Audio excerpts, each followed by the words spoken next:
G'day fellow skiers, in this video we're going to learn 3 fun tricks to do when you're out free riding. The tricks are like dropping cliffs, butters and power slides. Hey guys, you copy? Hello mate. What you doing there, mate? I'm checking out the line and if I could drop it. I'm not so keen on dropping this. It's still like a 3-4 meters. It's probably punchy shits now. I don't want to start tomahawking. It's too early in the season for that. I'm going for your plan, or my original plan.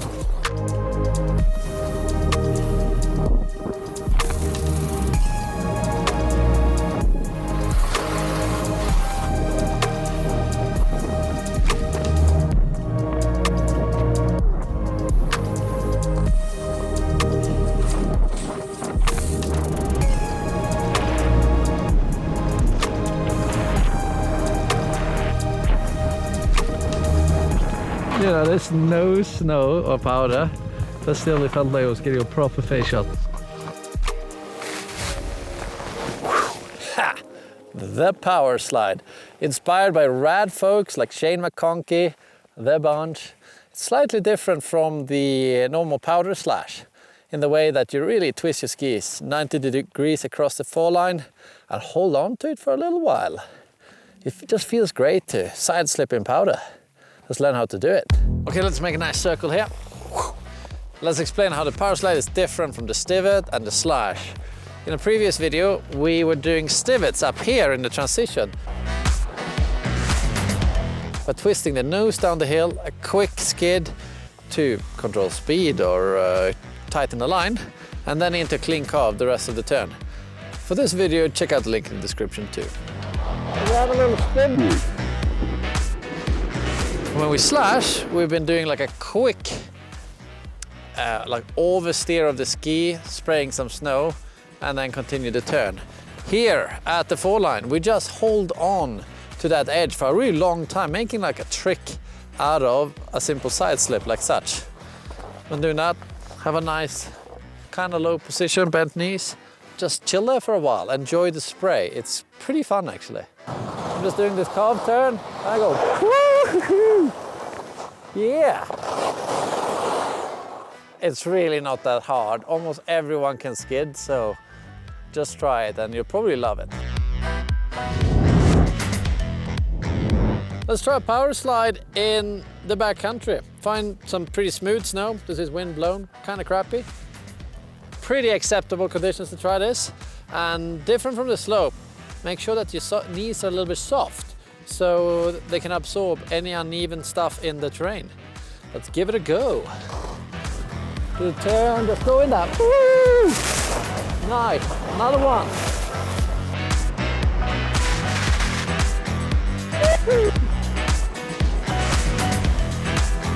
How snowy did you get? Make sure, folks, you guys close your zips on your camera bag before shooting powder slashes. Nice, you're welcome.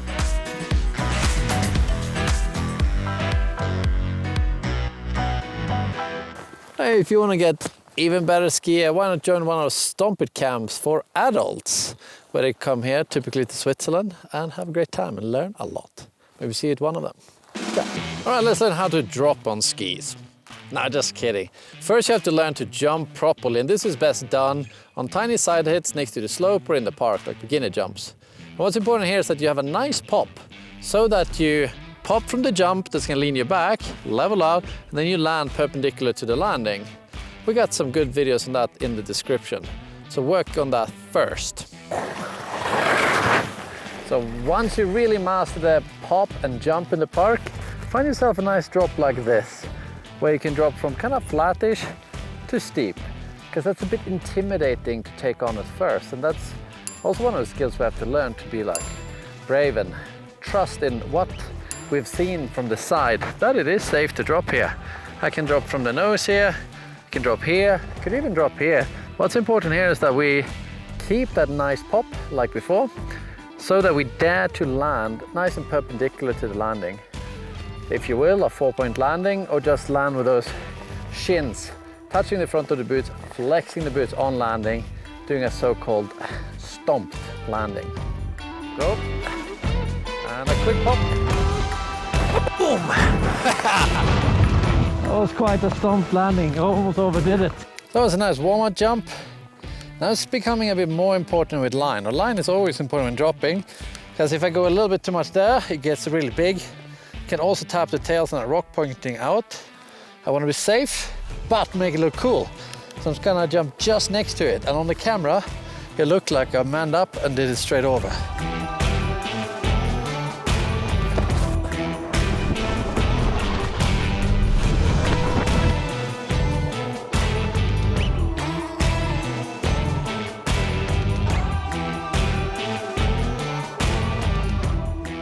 Obviously popping is the raddest way to take off, but sometimes on a drop like this one where it's kind of a flat landing, maybe you don't want to be unnecessarily high in the air, then you can absorb. When absorbing, it's important you let the legs come up to your chest, but tuck forward, so that you land perpendicular to the landing. Right, I'm gonna drop off the nose here now. I don't like or love the look of the landing. It looks windblown and pretty crappy. So I'm gonna absorb it as I don't want it any bigger than it must be.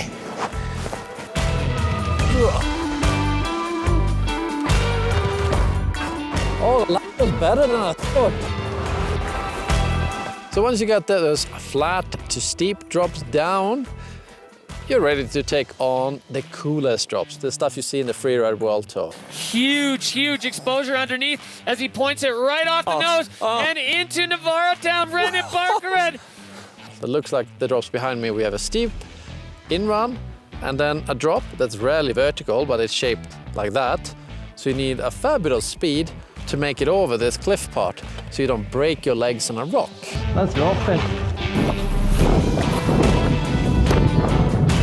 What's cool about these drops is that you get to ride it with some speed. With more speed, you're gonna land on the surface, you sink in less, and you still need a strong pop to help go over it. You can absorb too if you want to, if that feels right. They're great, but quite intimidating. So be careful out there.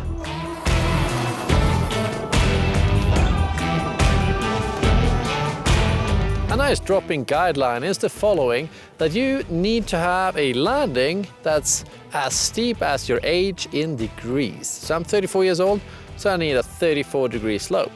Thank you very much, Reine Barkered, for mentioning this in one of our podcast episodes.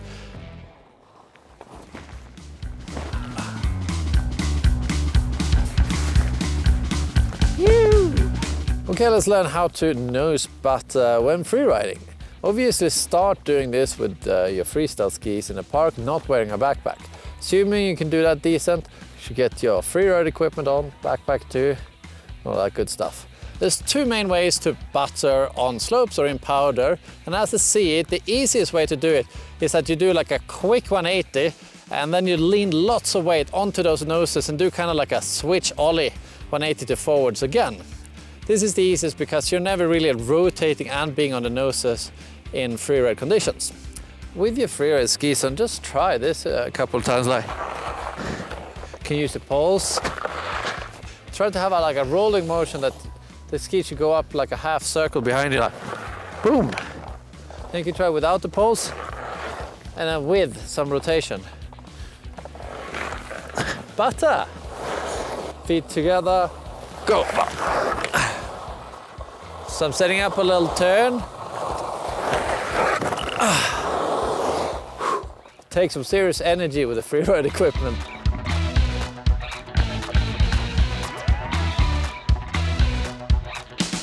So if you're badass enough to manage to do a butter on a slope with your freeride equipment, it's gonna come quite easy in the backcountry. But a few tips are, I feel like steeper is easier but scarier, making it kind of, doesn't matter how steep it is. I'll show you one now. Do it on the first turn here. That felt nice. I forgot to mention that I quite often do a little hand drag that actually touch the snow with a hand. It feels fantastic. So if I spin to the left, I drag the right hand, kind of like that, boom. And then I can still pull it in to speed up the rotation if I have to. Last little tip is don't feel discouraged if you land really low. Like I sometimes land almost this back-seated. Remember to check out the link in the description for our previous nose butter video, and we go into quite a lot of detail there. We get a lot of questions about equipment when I talk about butters. First thing, pretty stiff ski boots is gonna help, but it's not a must. It depends on what type of ski you have too. Today I'm rocking a ski touring boot, a Hawks 130, and that's plenty enough for me to butter. And I'm on like a Freestyle, the country powder ski, the bent 110. What's cool about this type of skis when you want to butter is that you can mount them a little bit further forwards compared to like a traditional freeride ski. Because the shorter the nose you have, the easier it will be to butter. But here I have still quite a long nose, and I managed to do it, but I will have to put a lot of effort in. The second way to butter is where you try to do like keep the tails off the snow for most of the 360. Or at least the first like 180 degrees and then a bit more, and then the rest, maybe you do it in the air if you can pull it off. This is way harder because it leaves way more time to mess it up, that you like catch a little edge or something. No matter which way you do it, keep your feet close together. That's very important. Wow! Almost. Ah!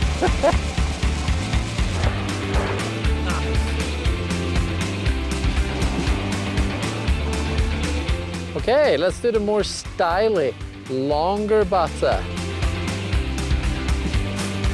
Oh! That felt all right.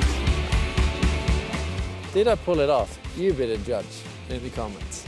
Thank you guys so much for watching.